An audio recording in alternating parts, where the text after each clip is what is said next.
it's not just for the rich and famous anymore. Nasty breakups exposed for all the world to see online on Facebook and Twitter.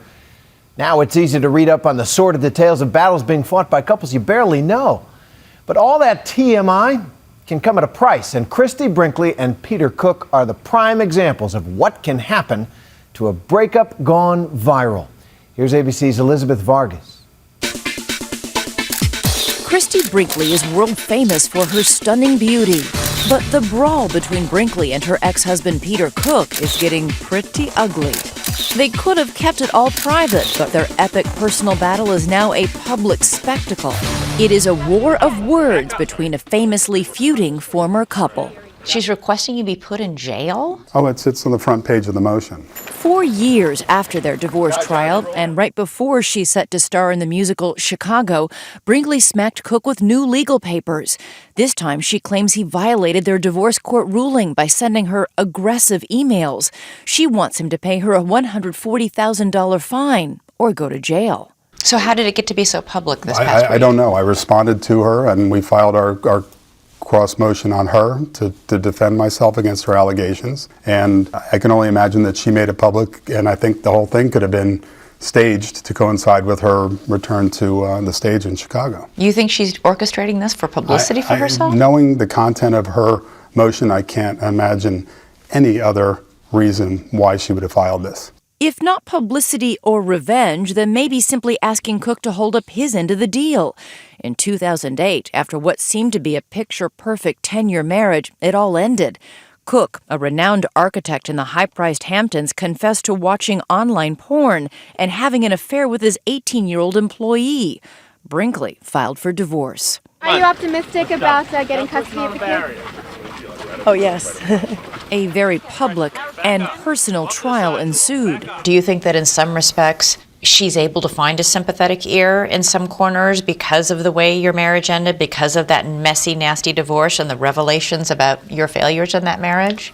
I was punished very thoroughly for my indiscretions in my marriage 4 years ago. And I don't think it's fair to punish me every year over and over and over again. His resentment reached a breaking point this week. A Brinkley source called him a deadbeat dad in a New York Daily News article. A fuming Cook shot back in an online blog. You wrote also in this blog, quote, "Her Billy Joel Uptown Girl music video fame faded long ago, and the only thing left for her to garner media attention is to continue to publicize the tawdry details of her nasty divorce."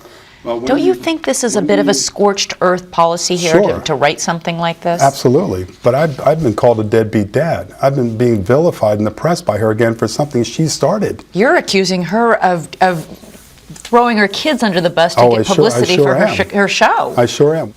Do you regret writing any of this? Not at all, no. Not at all? No. To be honest, this sounds nasty. That is nasty, but I was pushed for that. The world was lied to. Christie Brinkley was victim.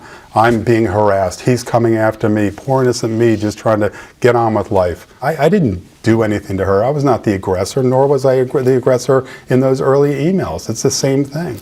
I might become aggressive. I'm aggressive here because I'm angry. Cook says he hasn't communicated directly with Brinkley in 2 years. All contact regarding their 2 teenage children is through her lawyers. Everything from pickup time to pediatrician's bills.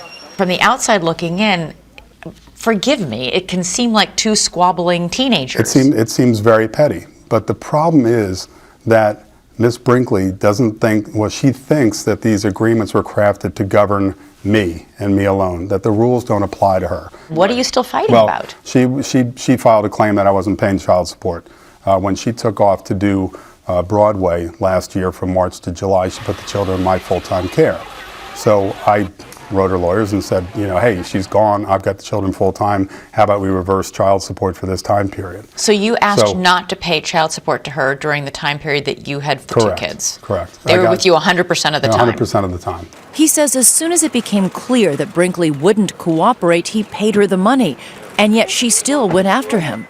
I'm here not to attack Christie Brinkley, but to defend myself, because to be called a deadbeat dad to me is such a horrible, spiteful, vengeful thing to say, besides the fact that it's totally untrue.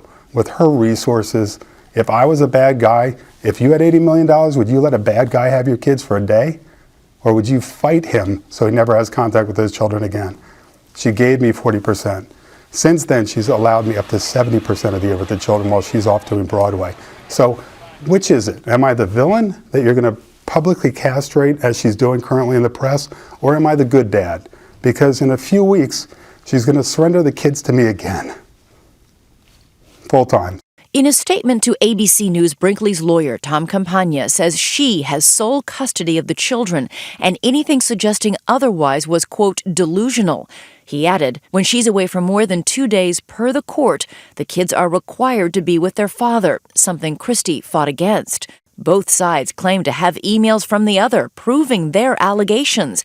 And while the couple settled midway through their divorce case, in this round, Cook says he will not stop his fight. Why would Christie Brinkley, who is purported to be worth tens upon tens of millions of dollars, be billing you and squabbling about expenses that are a couple $100s? It's a way to harass me, because moneyed people and celebrities can abuse the legal system. They can go in, for her to spend $100,000 on lawyers just to jerk me around, it's no sweat for her. For me, it's a significant cut in my net worth and my future and my kids' futures with me. It's a game for her. Sadly, it seems to be their children who are caught in the middle. I'm Elizabeth Vargas for Nightline in New York.